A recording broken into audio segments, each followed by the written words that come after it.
De toutes les manières possibles, il est totalement investi où il est, dans son corps, dans la répétition, avec les gens. Il n'est pas sur lui-même, il est toujours dans l'espace avec les autres. Vincent n'était pas nécessairement le meilleur soliste, mais il était un grand danseur à cause de cette générosité.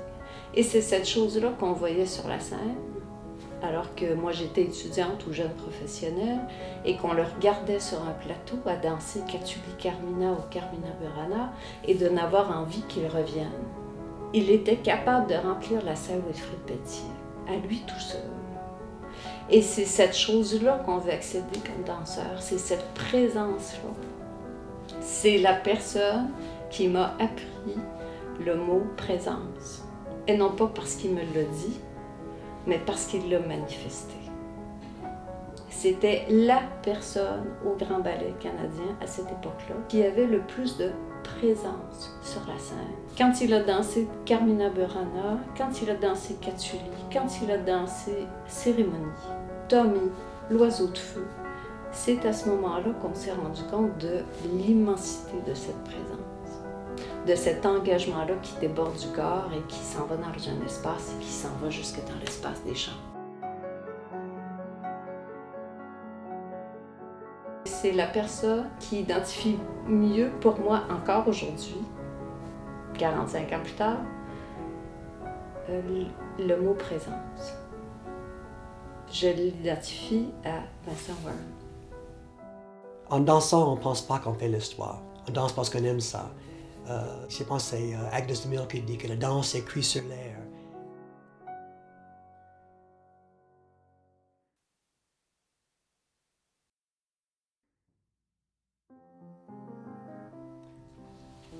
La famille dans ma vie est très importante. Je viens d'une grande famille. Je suis le plus jeune de 14. Mes parents étaient très encourageants quand j'ai voulu danser. En effet, c'est moi qui paye ma propre leçon de ballet. Et à ma génération, il n'y a pas beaucoup de garçons qui dansaient. Mais étant le plus jeune, mes parents ayant vu tous les autres devant moi, ils étaient très contents quand j'ai manifesté un intérêt, autant que je paye mes propres classes. J'étais comme l'eau pour le journal et j'ai assez d'argent de payer mes classes de ballet avec un professeur de chez Valentine qui enseignait à Jacksonville, Floride, dans ce temps-là. La famille est toujours importante. On fait des réunions chaque 2 années, mais maintenant, je suis le plus jeune, à 71, s'imagine. On garde contact. Donc, il faut dire que la famille était vraiment une base solide pour construire une vie.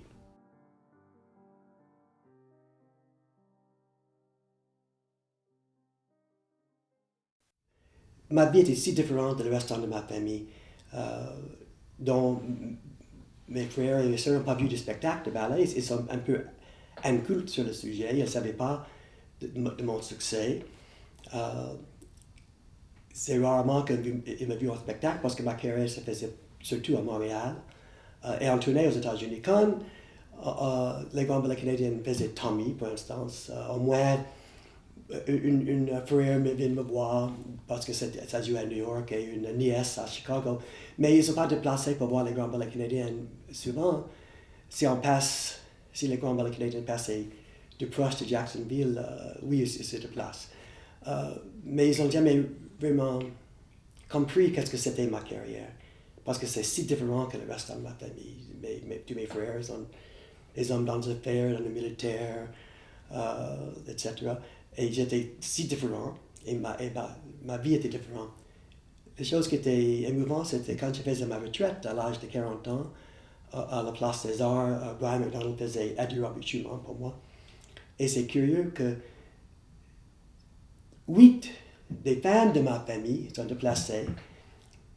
Il était étonné parce que c'était une grande gala d'adieu avec des fleurs, avec tous les danseurs qui allaient sur scène me présenter des fleurs, avec des discours. Les femmes ont réalisé que j'avais une carrière assez importante parce qu'il était étonné de voir toute la place de 3000 personnes applaudissant et lançant des fleurs. Et c'était très émouvant parce que... Mais les hommes, pas beaucoup. Mes frères, pas beaucoup. Mais il ne faut pas dire que je ne me sentais pas du tout rejeté par ma famille. On est toujours en contact. Mais la vie d'artiste était loin de ma vie de famille. Ces plantes, là-dessus, ça pousse dans le noir. C'est incroyable.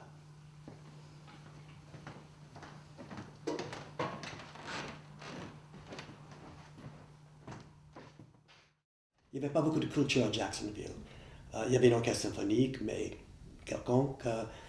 C'est une ville américaine, middle class. C'était plate. J'étais très content d'avoir quitté quand je suis capable.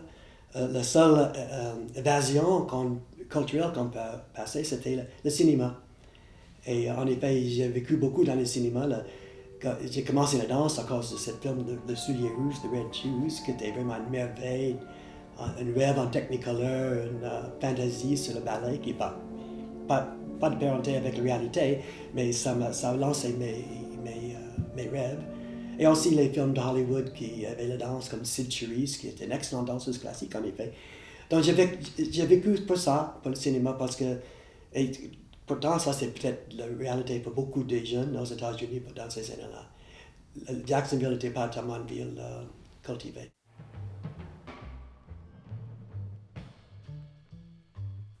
New York représentait la grande vie. D'abord, pour un danseur américain, c'était la vie, la ville plus importante. Pour moi, d'abord, c'était les écoles de ballet. Parce que je savais qu'il faut que je continue ma formation. Je suis allé tout de suite à l'école de ballet-théâtre. Mes professeurs de ballet étaient extraordinaires. Il y avait Igor Shvetsov, qui était un grand professeur. Valentina Pereslavic, qui était ukrainienne, mais avait une formation russe, qui avait d'excellents professeurs. Et j'étais content avec ça. Mais pourtant, il faut aussi dire que les écoles étaient moins structurées. Il n'y avait pas des syllabus, les classes étaient ouvertes. N'importe qui soit dans la classe. Dans une classe, on peut être derrière Eric Brun à la barre, ou Rudolf Nureyev, parce que tout le monde se mélange dans la même classe. Donc, ça veut dire que pour la pédagogie, c'était moins formé que maintenant dans les grandes écoles. Même l'école of American Ballet, où je me suis allé plus tard, était moins structurée, de mon avis.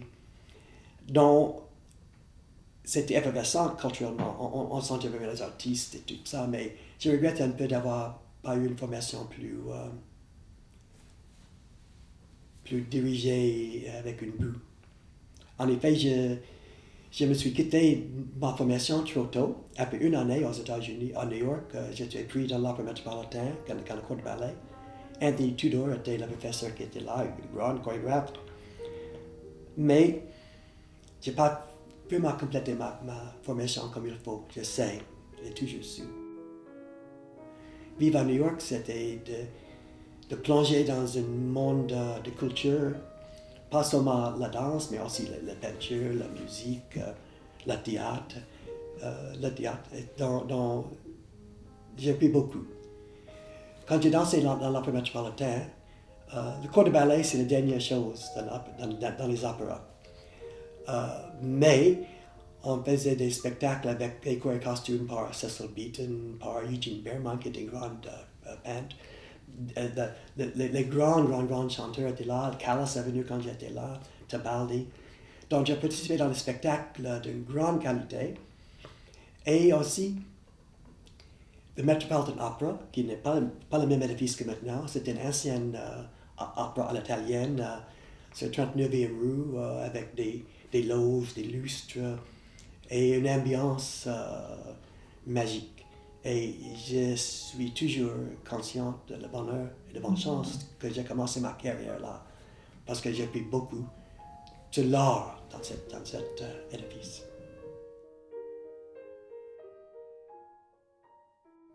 Quand j'étais à New York, je me suis libéré aussi des contraintes religieuses. J'étais catholique, j'ai confessé, j'avais honte de mes désirs sexuels, que tous les jeunes hommes ont ça.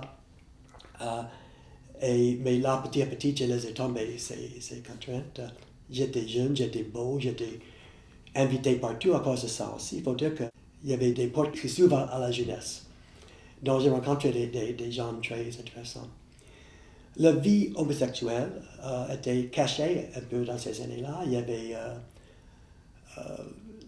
c'était illégal encore, mais il y avait des réceptions à un cocktail chez un homme de culture qui invitait toutes sortes de gens comme ça. Et les choses en commun, c'était l'homosexualité. Il ne faut pas cacher ça. C'était très intéressant. Ça a brisé les barrières entre les classes, dans un sens aussi. J'ai rencontré des êtres très intéressants. Donc, il ne faut pas cacher que ça aussi m'a libéré dans d'autres choses aussi. L'éducation sentimentale, si tu veux. C'est là que j'ai rencontré Frank O'Hara, qui était l'amour de ma vie. J'étais l'amour de son vie aussi, d'après le poème qu'il écrivait sur moi. Et je suis fier de ça. Pendant ce temps-là, j'ai caché tout ça à ma famille. J'ai voulu pas que ma mère savait. Et Frank O'Hara a même mentionné ça dans quelques poèmes. Mes angoisses familiales. Mais il était un homme merveilleux, très intelligent. Et il était membre de toute la communauté des artistes avant-gardistes, pas nécessairement homosexuels, parce que c'était les années des abstract expressionistes. Il écrivait des livres sur Jackson Pollock. Il était très ami avec Willem de Kooning et Franz Klein. Joan Mitchell, qui était la maîtresse de Jean-Paul Riopelle, était un très bon ami. Donc, j'avais entré dans ce monde-là aussi grâce à Frank. Mais, entre-temps, ma vie personnelle et ma vie artistique a eu des contretemps. J'ai quitté l'Opéra Metropolitan après 2 années parce que c'était pas satisfaisant. Je savais que j'ai voulu danser dans une compagnie de ballet, une compagnie de danse. Et j'ai visé le New York City Ballet. J'ai étudié à l'American School of Ballet ces années-là. Et j'ai réalisé que si je restais dans l'Opéra Metropolitan, je n'allais jamais faire le progrès. Donc j'ai quitté la sécurité. Et à ce temps-là, c'est le temps que j'ai rencontré Frank et je suis mêlé dans sa monde artistique. Lui avait sa grande identité, il était reconnu comme poète important et les autres artistes ont beaucoup aimé sa caractère, mais aussi sa célébrité. Mais moi, j'étais juste son chum. J'ai plus de mon identité dans un sens. Et j'ai réalisé que si je veux être un artiste moi-même, il faut que je quitte New York. J'étais distrait avec des parties, tous ces des bands comme ça, beaucoup bu, ils passent la nuit dans le Cedar Bar, c'était macho, et c'est pas ma vie du tout. Et donc j'ai toujours quitté avant mon ami Frank de retourner dormir parce que j'ai voulu quand même prendre les classes, mais j'ai commencé de rater des classes. Et ça, donc c'est dangereux. Ma vie d'artiste, qui était petite qu'elle était un peu mise en péril par cette vie, être un appendage à Frank.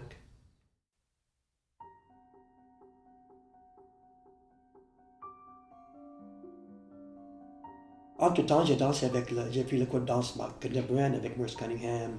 J'ai participé dans le spectacle à Judson Church avec James Waring. Yvonne Rainer était dans ce spectacle, David Gordon. J'étais mêlé dans cette underground contemporaine, mais j'ai voulu être dans ce ballet vraiment.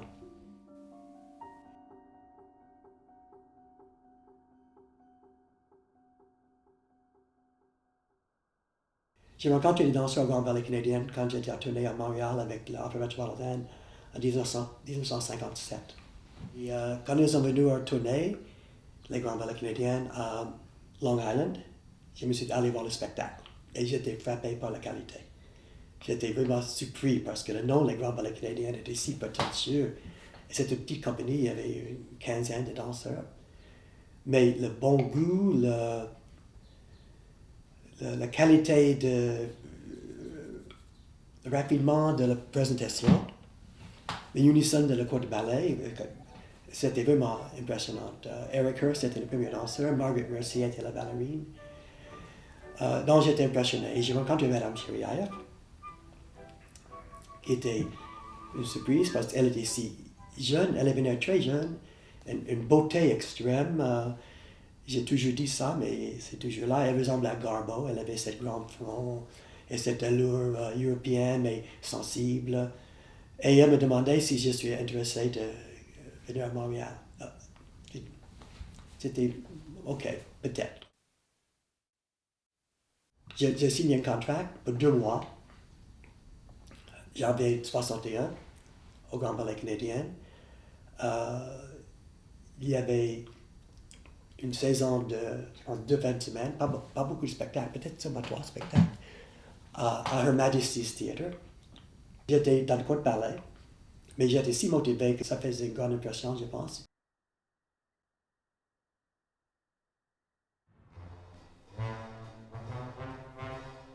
Entre-temps, pendant l'été, je faisais des summer stock, tu sais, la comédie musicale à Cohasset, près de Boston, que j'ai fait summer stock une année avec Peter Bonham. On se rencontrait cette année-là. Et on est devenus bons amis. On faisait Oklahoma, The Great Waltz, le Pajama Game. J'ai dansé Steve Heat. Tu connais ça? Non, faut que tu connais ça. Et aussi à l'Opéra Santa Fe à Nouvelle-Mexique. Mais ça, c'est les contrats d'été. À Nouvelle-Mexique, on faisait beaucoup d'opéras de Stravinsky. Et Stravinsky est venu lui-même pour diriger l'orchestre. Et Thomas Andrew, le chorégraphe, a fait une version de Renard, une ballet de Stravinsky, où j'ai joué le coq. Mais toutes ces choses-là aussi, même le summer stock, et surtout l'opéra à Santa Fe, m'aidaient beaucoup dans ma formation artistique.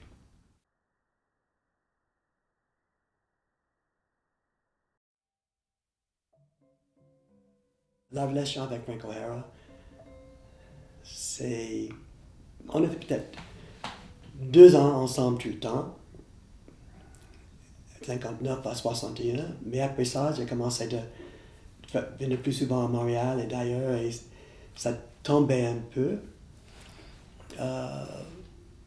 Mais il faut dire que pendant ces 2 années-là, il écrivait des poèmes qui sont encore très émouvants, des grands poèmes d'amour. Frank a été tué par un accident d'une Jeep qui était frappée sur la plage à Fire Island. Et j'ai caché ma angoisse, ma tristesse, et j'ai mis toute la passion dans la danse. C'est la seule manière que je vais exprimer. Et je pense que c'est à ce moment-là que je faisais un rôle plus profond parce que j'ai mis vraiment mes vraies émotions dans la danse. Je pense que là, j'ai brisé la barrière entre un artiste et juste un danseur. Mesdames et messieurs, bonsoir. De ses studios à Montréal, Radio-Canada vous présente l'heure du concert. C'est Ludmila Chirieff elle-même qui a chorégraphié ce ballet intitulé Jeu d'Arlequin, que la compagnie va maintenant danser pour vous. Voici donc, mesdames et messieurs, sur quelques extraits de Céphale et Procris, d'André Grétry, le ballet Jeu d'Arlequin de Ludmila Chirieff, dans des décors de Jean-Paul Mousseau et des costumes de Richard Lorrain. Les vedettes des grands ballets canadiens seront, en cette occasion, Véronique Landori et Vincent Warren.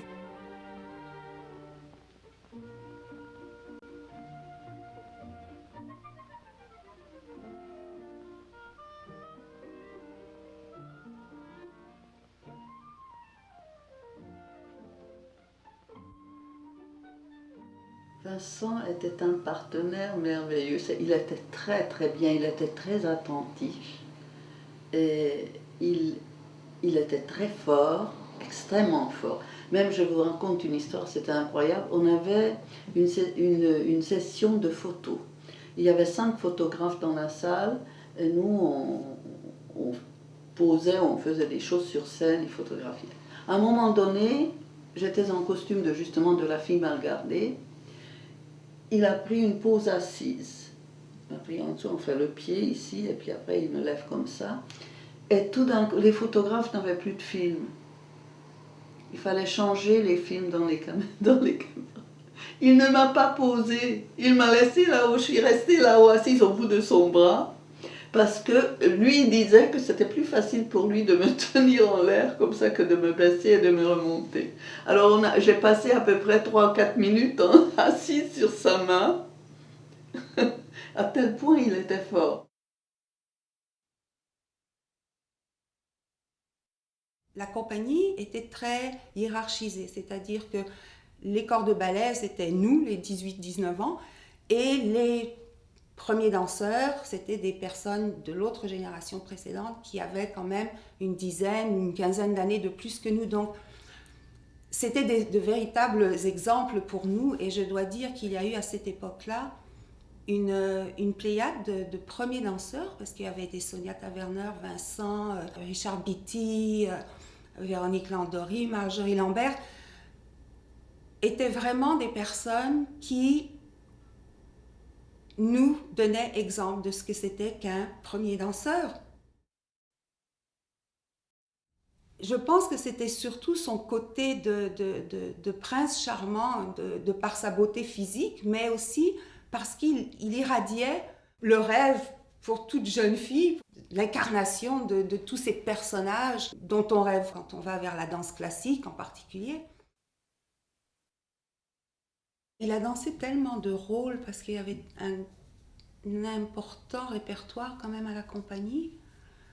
Donc, dans GN, je me rappelle qu'il était un ballet de Monsieur No, où il était extraordinaire. Dans Tommy, il a beaucoup marqué Tommy. Je crois que Vincent a été le Tommy, même s'il y a eu plusieurs distributions. Pas rompu, il était très beau, mais c'était un rôle de jeune premier. Donc lui représentait le couple amoureux, alors qu'il y avait un couple qui se déchirait. Et évidemment, dans des ballets de Balanchine, là, il n'y a pas de rôle interprété en tant que tel, parce qu'on thème et variations, Allegro Brillante qu'on a fait.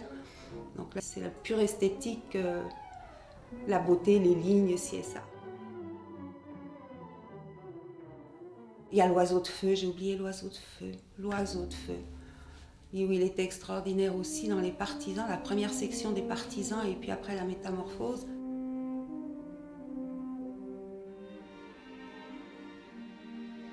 Quand c'était plus les princes, Albrecht, il était très très beau, mais c'est plus classique. Et puis dans Adieu Schumann, où il a été merveilleux, ça, je dois dire que c'est sûr que c'était ses adieux à la scène, mais ce côté, comme je dis, de sensibilité, de musicalité, c'était un danseur qui était très expressif et qui savait juste mettre la bonne touche sur la palette de couleurs qu'il fallait.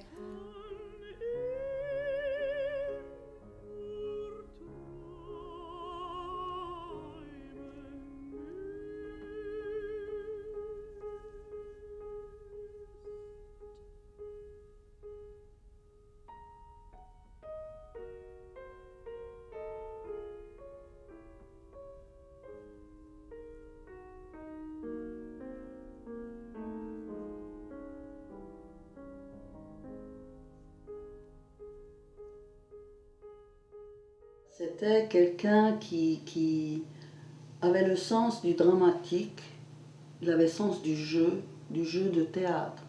C'était un acteur-danseur. On sentait qu'il avait étudié le rôle, on sentait qu'il avait étudié le style du rôle, la raison du chorégraphe.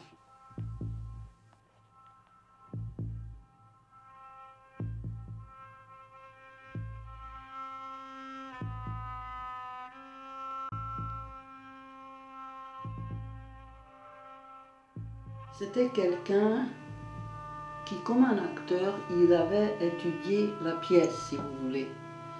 Et il répondait à la personne avec laquelle il dansait. Et ça, c'était une chose absolument merveilleuse. Parce qu'on sentait cette correspondance. C'était comme une pièce de théâtre, dansée, si vous voulez. Ça, c'était formidable. Et même dans les ballets où il n'y avait pas d'histoire, il y avait quand même le style. Et il y avait évidemment différents costumes, différentes façons de bouger. Et tout ça, il comprenait. Et il répondait à ça. Et ça, c'était merveilleux.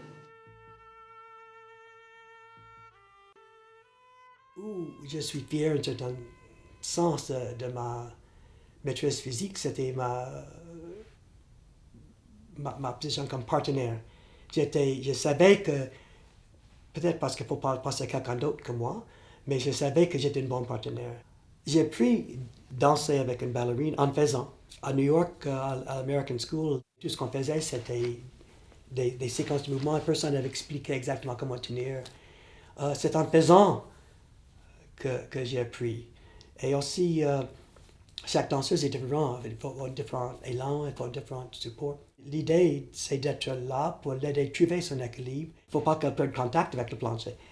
Mais j'ai appris ça petit à petit. Il n'y a personne qui m'a enseigné. Éventuellement, j'ai enseigné le cours de pas de deuil. Et là, j'étais bon aussi. Tous les jeunes qui ont passé dans ma classe sont devenus des bons partenaires aussi. La règle numéro 1, c'est « The ballerina is always right ».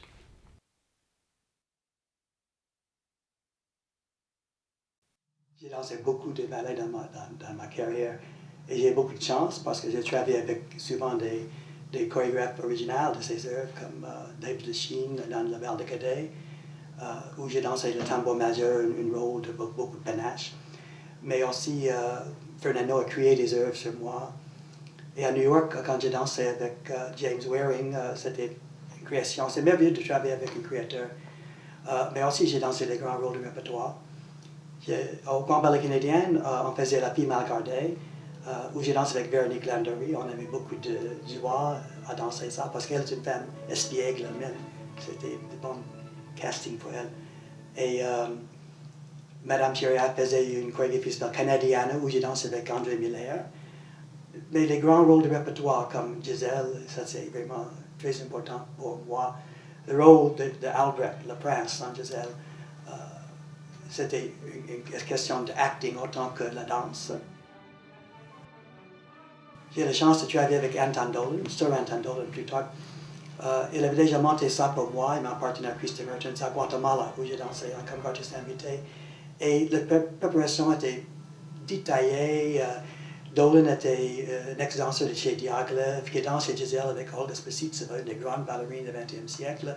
Et il avait donné à nous, Christy et moi, beaucoup de détails. Le deuxième acte, elle est une fantôme. Et il faut qu'elle flotte, il faut qu'elle vole, il faut qu'elle donne l'illusion vraiment d'être un esprit. Et c'est grâce à la partenaire, mais surtout la ballerine aussi, mais plutôt la ballerine. Mais sans un bon partenaire, ça, c'est pas possible. J'ai parlé de Fernando, Carmina Burana. Dans Carmina Burana, il y avait une section pour 4 hommes. Et c'était une joie de faire cette section. In Taverna, ça s'appelle. Et c'était un sorte de concours entre les 4. C'était merveilleux. C'était de fun de faire ça avec Sasha Belinsky, Larry Gratis, Dick Beatty. On avait une certaine concurrence qui était saine. Et j'aimais beaucoup danser Carmina Burana pour plusieurs raisons aussi. En Carmina Burana, j'ai dansé aussi avec Véronique Landry encore.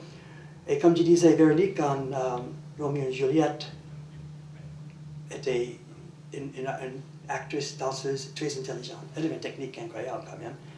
Et en Carmina Burana, c'était très botticellienne. Elle avait une ligne très étudiée et c'était une joie de joindre avec elle dans cette évocation de l'époque.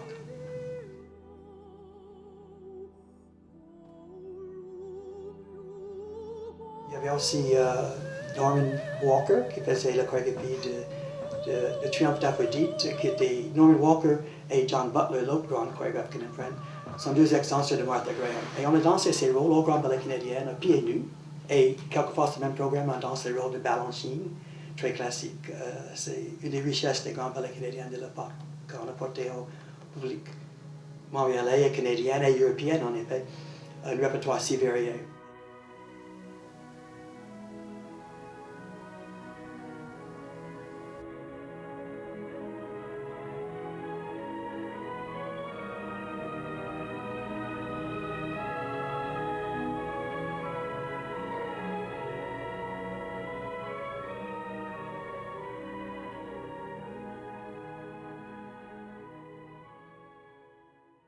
Si on fait une liste de tous les ballets que j'ai dansés dans ma carrière, c'est énorme. Lac des Cygnes, Sérénade de Balanchine, Concerto Barocco de Balanchine, beaucoup de ballets de Fernando, bien sûr, de créations qu'il faisait. surtout Carmina Burana, mais aussi Tommy. Tommy, c'était Sasha Belinsky qui dansait le rôle de Tommy à la première. J'étais en Europe à l'époque, mais j'ai eu la chance de danser ça plus tard et c'était un rôle de star. C'était un grand succès. Pour les danseurs qui jouaient Tommy, Sasha, moi en deuxième distribution, Manny Rowe, c'était une belle expérience, mais pour les gens du corps de ballet, c'était moins difficile. Et je pense que au bout de la ligne, c'était difficile pour les grands ballets canadiens de refaire Tommy si souvent parce que les danseurs n'étaient pas vraiment mis en valeur, tous les danseurs. Mais pour moi, Tommy était un grand rôle. L'histoire de Tommy, c'est un garçon qui est traumatisé, qui perd son vieux, son voix et le oui aussi. Et c'était intéressant à jouer ce rôle. Le jeu était excellent pour moi.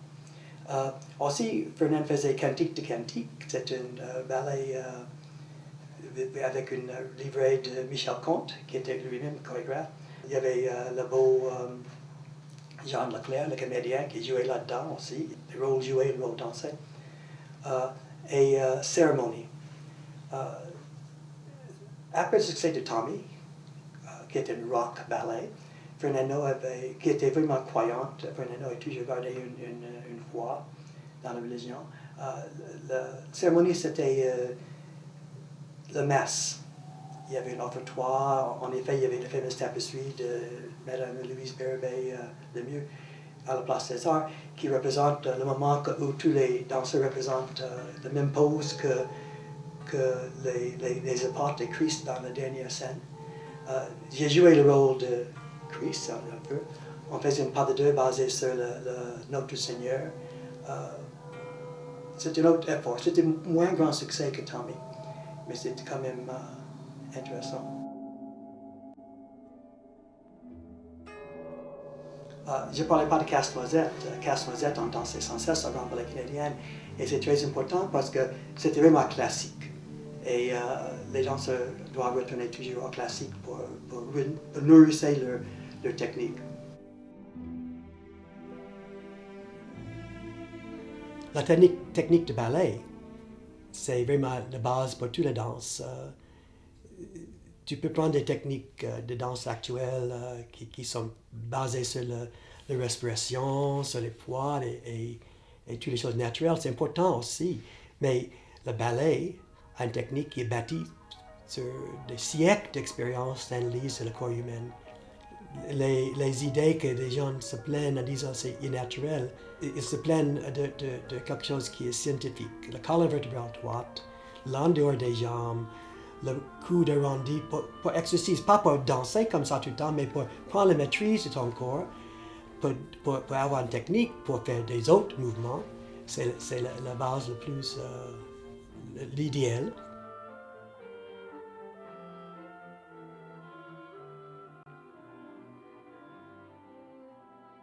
À un moment donné, après la tournée européenne, j'ai quitté les grands ballets canadiens pour un an. C'était une grande erreur de ma part, mais c'était un intéressant moment parce que là, j'ai rencontré ma amie Anne Béranger. Mais j'ai dansé dans la compagnie qui s'appelle le Théâtre français La Danse, à le Théâtre d'Odéon, et j'avais sur mon contrat étoile. C'était impressionnant pour moi parce qu'ici, nous ne sommes pas des étoiles. En effet, M. No m'a dit une fois, Vincent, les étoiles sont au ciel. Dans cette compagnie dirigée par Joseph Lazzini, le Théâtre français La Danse, j'ai dansé le rôle de Jésus une autre fois dans une ballet qui s'appelle Ecce Homo. C'est le chemin de la croix en chorégraphie et c'est intéressant. Aussi, cette fois, j'ai dansé avec Claire Sambert, une grande danseuse française. Mais en général, c'était pas une belle expérience. J'avais moins de soutien artistique dans cette compagnie qu'on a toujours eu chez les grands ballets canadiens.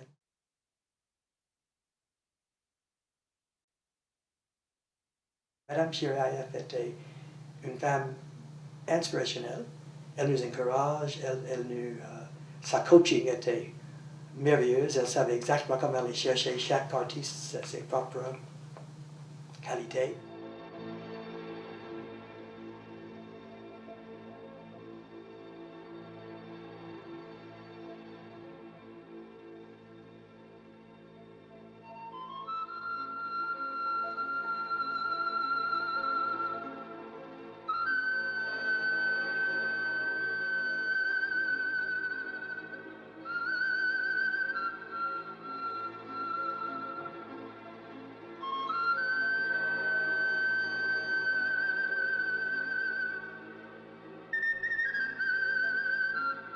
comme pas de deux de Ronald McLaren.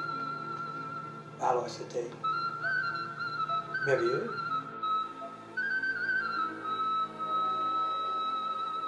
Je suis très fier d'être dans Pas de deux. Si j'ai une immortalité, ça sera les poèmes de Frank O'Hara et Pas de deux. Parce que ça, c'est des choses qui restent. Et je suis fier d'avoir été impliqué avec ces deux grands hommes.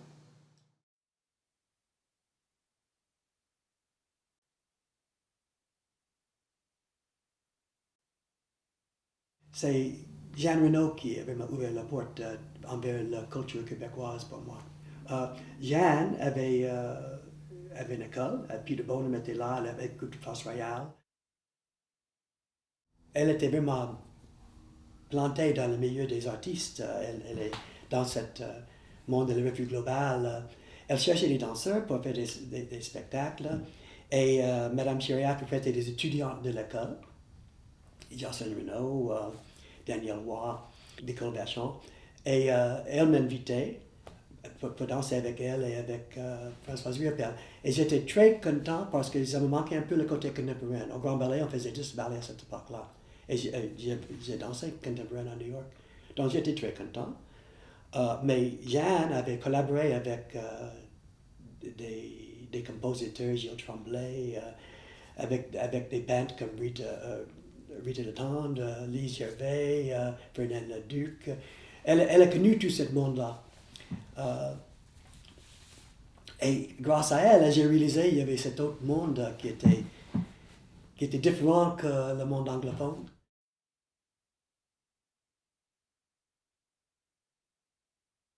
Il peut aller partout, cet homme-là. Il a une souplesse, une grande sensibilité. Et ce qui fait que lorsqu'il a réussi par curiosité à nous rencontrer, Françoise Riopelle et moi, ça l'intéressait de venir faire un travail avec nous. Alors, toutes les deux, on était folles de joie, parce que d'abord, il avait une grande beauté, son corps était une merveille, sa tête, il aurait pu avoir les sculpteurs pour travailler avec lui, c'est sûr.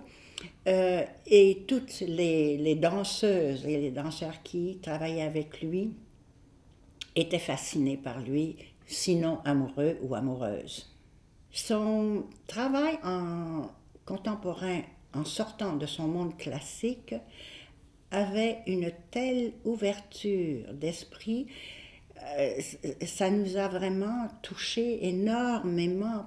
Il était tellement ouvert que quoi que l'on lui demande, il le faisait.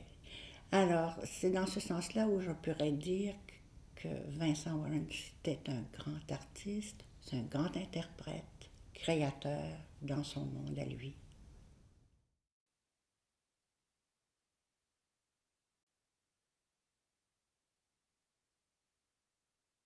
Dans la communauté de la danse, il est extrêmement respecté, tout le monde l'aime, tout le monde l'aime. Il est, comme j'ai dit, il est généreux avec tout le monde, il aime les gens. Et ce n'est pas une générosité qui est superficielle, c'est une générosité naturelle et profonde chez lui. Et il aime la danse, il adore la danse, et il fait tout pour aider les gens pour aboutir à quelque chose de bien. Alors, il a beaucoup aidé aussi, il a donné ses conférences à la Place des Arts, il a beaucoup de choses, la bibliothèque, il a monté la bibliothèque, c'est lui qui a monté la bibliothèque de la danse à l'École supérieure de la danse. Et c'est lui qui donnait des cours d'histoire de la danse. Donc il s'intéressait à tout ce qui entourait la danse. Et il essayait de partager tout ça avec tout le monde autour de lui. Une autre chose dont je suis fier, c'est la bibliothèque de la danse. C'était quelque chose qui commence très profondément dans ma jeunesse. Même avant que je dansais, j'ai collectionné des livres sur la danse. J'ai lu des livres sur la danse quand j'étais jeune.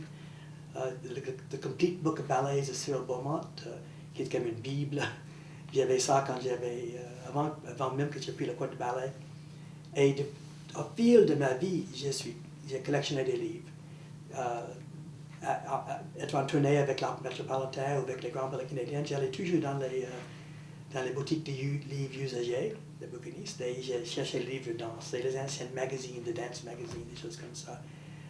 Et tout ça, c'est pour valoriser la danse. Tout ça pour réaffirmer que la danse est un art et pas juste une passe-temps, que je suis dans un métier qui était digne. Et donc, j'ai bâti moi-même une bibliothèque personnelle de la danse, donc qui était assez complète, mais aussi avec des livres rares qui ne se trouvent plus maintenant parce que les livres, c'est très spécialisé, les livres sur la danse en tout cas. À fil des ans, j'ai fait ça. Entre mes classes, j'ai ouvert la bibliothèque parce que j'ai encouragé les étudiants à faire une recherche en danse. Et donc, j'ai resté, pendant que j'enseignais pas dans une salle avec des livres qui étaient là, j'ai commencé à donner mes livres. Et au bout de la ligne, j'ai donné tous mes livres, qui étaient plus que 1000 autres.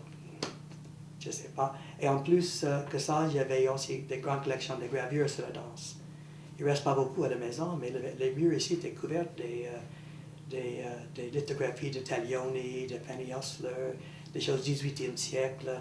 J'ai donné tout ça à la bibliothèque de danse parce que je trouve que ça doit être disponible à le monde qui est intéressant à la danse.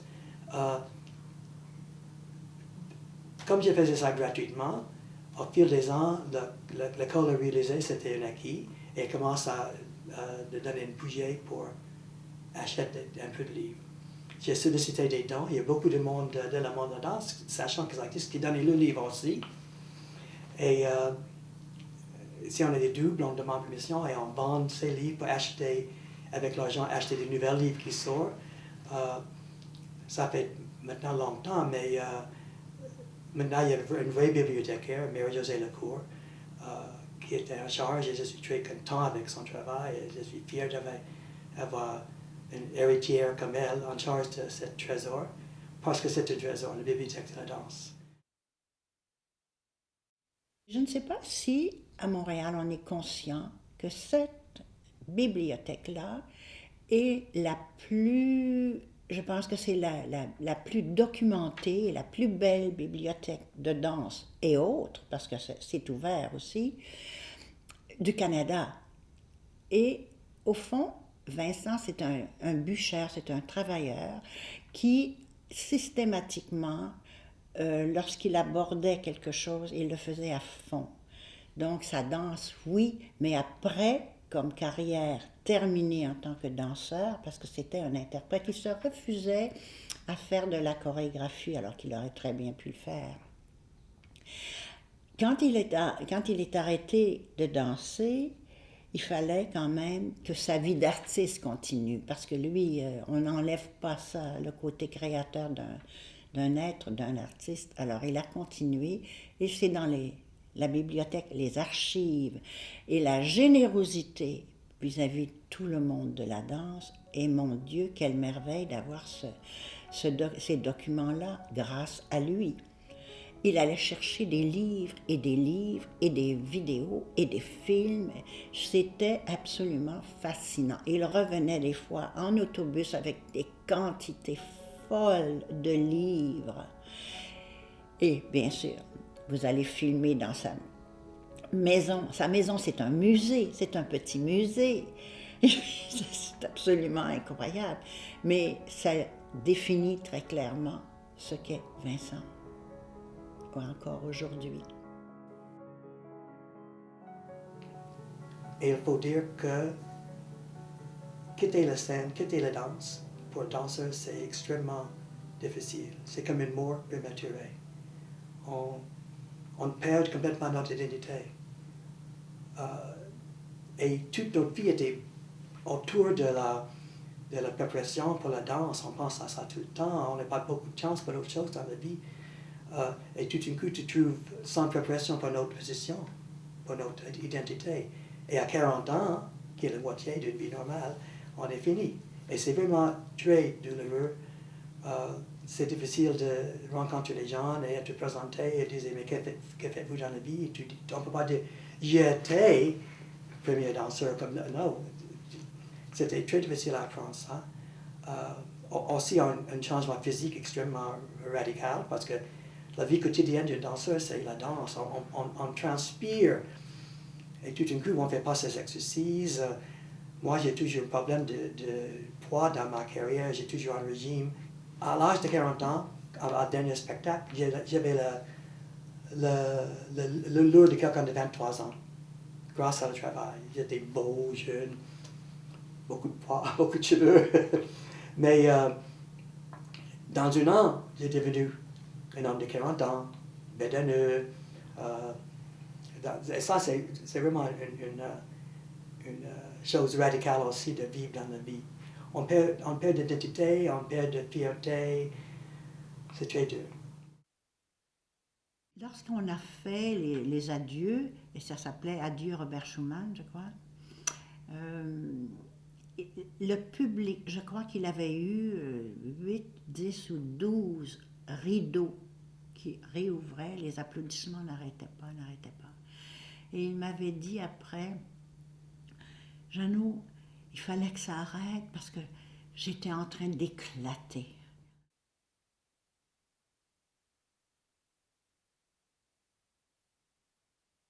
Well, if we take dance itself, it's a big tapestry we have there, huh? And there can't be, what's important is everything to make a great global tapestry. So your choreography is important, your artists are important, the other art forms you use are important, but also it's how we educate the public seeing it is important, huh? So if you look at that, Vincent Fils, first as an artist before he stopped dancing, filled one of those huge things of what a great artist is and what it can bring and what it can do for a public. What it even stimulates the artist, the painter, if you're working with a set. If you're working with a great artist, it's also goes back and forth. But then he also, when he went into the bibliothèque and dance history, when I've already said all that profound knowledge he had of the whole period, not just of the dance, but all the art form. And it's not even the art form, we have to look at the society of what was going on at that time. Because that influences art. We're very influenced by that. So I think if we put the big tapestry, Vincent would be a major force in that, because he went from interpreter into the bibliothèque, into influencing how people's mind, pushing people's mind, making them understand more about dance. But again, because he knew the whole art form, about a whole period of time, not just about dance in that period. He could take you to that period. And that he has a wonderful way of communicating. It's not a teacher at you. He makes you, he piques your interest and your thirst to go with him and to learn more and to understand more. So I think he's definitely a major, major force. Maybe because that's his job is so multifaceted. We can't say, but maybe he's more important than a lot of choreographers, because there's many choreographers and there's not many Vincents that are going through doing that, huh? So that probably puts him as a very major, major, major player. And what our big scene of having Quebec is a great, having a great dance history of in all ways, performing, looking at it. I mean, yeah, I think that I would say he's a major player in that field. On aspirait tous à être aussi engagés, aussi pris par notre art que Vincent. En fait, c'est ça. Et il a été cette personne-là pour un grand nombre d'entre nous, qui maintenant enseignons à des jeunes, ou qui avons dansé, ou qui avons chorégraphié. Et Ça, pour moi, c'est important. C'est un point d'ancrage dans un milieu professionnel. C'est quelqu'un comme ça. On ne se rend plus compte parce que nous, maintenant, nous sommes des points d'ancrage pour d'autres personnes. Et que Vincent, s'il termine, il a terminé avec la bibliothèque, donc il est de moins en moins là, et on s'en rend compte, nous, parce qu'on le connaît, mais il y en a d'autres qui s'en rendent pas compte, et c'est normal, c'est comme ça le cours de la vie. Mais c'est à ce niveau-là où Vincent était vraiment très important. C'est au niveau de son engagement, au niveau du rayonnement de la compagnie au moment où il a dansé au Grand Ballet canadien, au niveau de l'histoire de la danse, parce qu'elle a trouvé ancrage et elle a trouvé une place à la bibliothèque, et parce qu'il nous a porté, il nous a donné un point de mire vraiment important, et ça c'est pour toute ma génération. Les gens qui ont travaillé avec lui, ou qui ont grandi en le regardant et qui ont travaillé ensuite avec lui. Et maintenant c'est à nous de passer ce flambeau-là aux autres.